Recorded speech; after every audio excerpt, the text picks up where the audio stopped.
up on old times back in the old neighborhood. How about it, Cullen? Yes, we were. The old neighborhood, Jody, you don't know anything about that old neighborhood. You don't want to know it. Well, Penn Run was probably too tough for you guys back in the day. Fighting words from Yes, Rainey. it is. Walks into the building and he already causing trouble. Jody Rainey, Cullen Stokes with us here this morning. The road to the KCAC presented by S&T Bank. And we're putting this up on Facebook a little bit later, but I wanted to get you guys in here and talk about what is a very exciting week. Jody, good morning. Good morning. And Cullen as well. Good morning. It has been quite the road that we've been traveling this season. Ups and downs, twists and turns, and here comes the big basketball week, but it's much more than that, isn't it, Jody? Oh, we have a lot more going on, Todd. Obviously, we'll get to the basketball, but we also, the Heritage Conference, what we pride ourselves on is, we focus on academics, athletics, and activities, mainly the arts. So at the game on Friday night, in addition to two great basketball matchups, which will be settled this week, we also will have our scholarship presentations. Each school district will present a scholarship to a male and a female of our 10-member schools. And in addition to that, we will have an art exhibit like we did last year. We got a lot of positive feedback on it.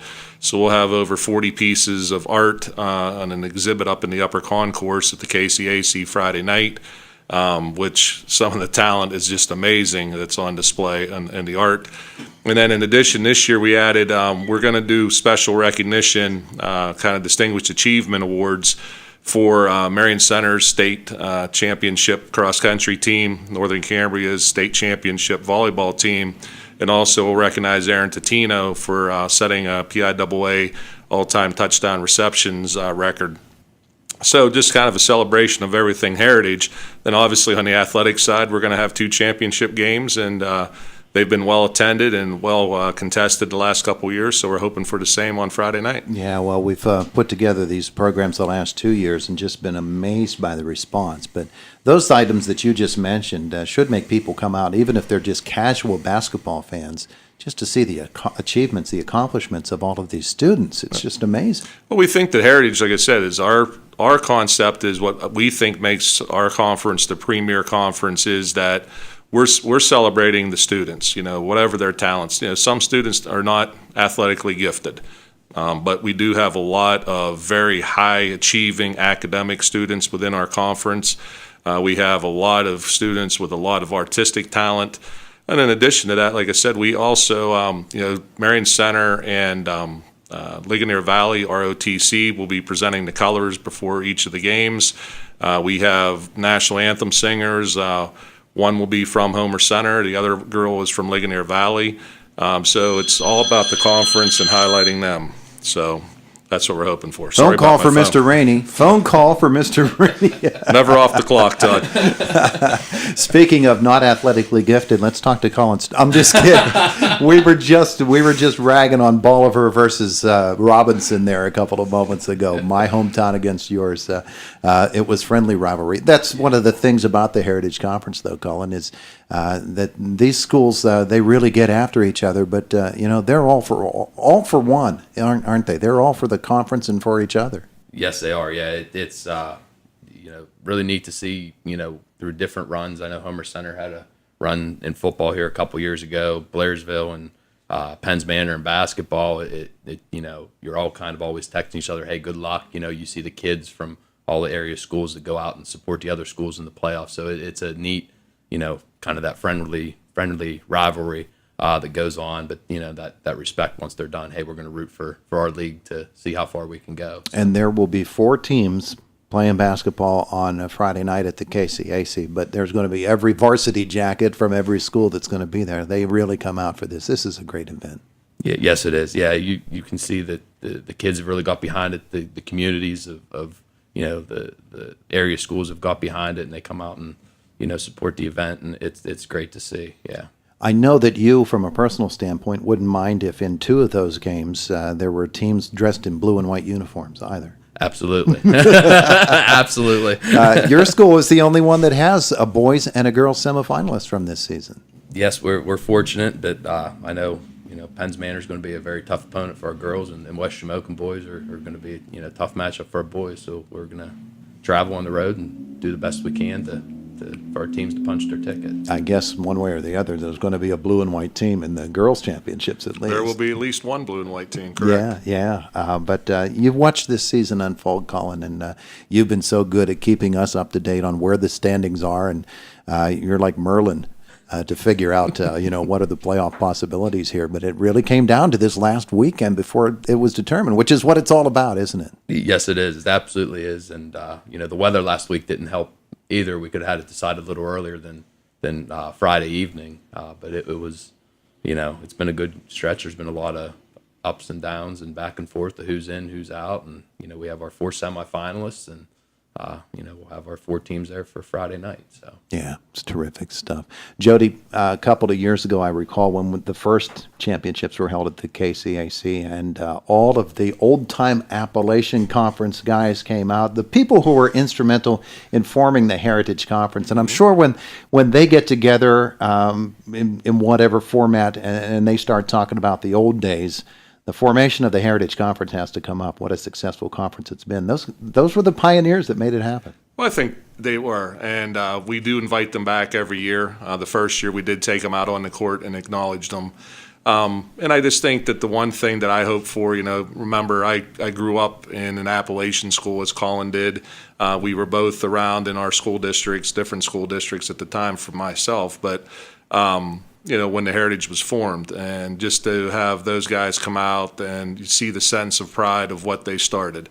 And, I know that means a lot to Cullen and I both, as, executive members of the Heritage Conference now, is to make sure that we grow and we honor those because we do, we have a lot of respect. A lot of those gentlemen had a major impact on my life and Cullen's life. And so to take what their vision was and move it forward and continue it to grow means a lot to me and Cullen personally, but also I know it's a good feeling for them too as well. So we'll have some of them there on Friday night too up in our booth. So it's always good to hear the war stories too. I love them. You have said in the past, and we should make that point again, that the Heritage Conference really is unlike any other conference really in Pennsylvania. Well, it is, and I think that, the value of that Heritage, the championship weekend at the KCAC, the first year was more than we ever could have imagined and envisioned. And the support of not only, just basketball fans across the Heritage Conference, but also Indiana County, people that, live in Indiana that love basketball, they're there as well. But what we raise in that game financially has enabled the conference to do so many other things. And so, if you're not a basketball fan, but you come out and watch the game, there is the art show, and we'll be recognizing our scholars and things of that nature. But it also leads us to be able to do other things. And the biggest thing we have in the works right now as a conference is a robotics competition that we're hoping to launch next year. United actually has been very instrumental in taking the lead on that. And we were able to get some grants, but also just the funds that we were able to be able to deposit has helped us invest in this. So we're going to be launching next year a robotics challenge to add in. So, athletics, what we've made off of athletics at this game specifically has been able to transfer over to opportunities for our kids that have, maybe aren't athletic, but if you ever watch those the robots, battle each other. So we're going to start a robotics competition next year, and it's going to be in that vein. Oh, that's cool. That's cool. I could see that out in the middle of the court. Bring it to KCAC night. That'd be something else. My nephew came through the United Robotics program, Cullen, and he just was amazed by it. And it really opens up new doors to kids, doesn't it? Yes, it does, and they do. I know Mr. Lee at our place and our students work very hard, and they've come up with some really, really neat things. I know he's even talking about trying to get a T-shirt cannon made. And I said, well, we'll bring it up to football games and start shooting T-shirts into the stands, and but they do some really neat projects, and it's been a great opportunity for the kids. Yeah, terrific stuff for fans. Now, people who want to get tickets now, they can do that, correct, for Friday night? Yep, KCAC at the box office at the KCAC. They're only $5 a ticket. That gets you both games and access to the art exhibit and everything in between. So it's a great night. It's an affordable night.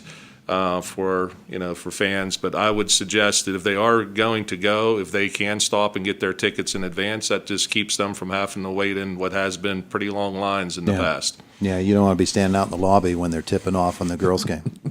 Exactly. Which has happened. It has happened. Yeah, so we want to avoid that at all costs. Well, gentlemen, it's going to be a great week. We start with basketball action tonight at West Shamokin, or rather at Penns Manor and at Blairsville. Mm-hmm. And then tomorrow night we're at Ligonier Valley and at West Shamokin for the boys action, and off we go. Are you on the call Friday night, Todd?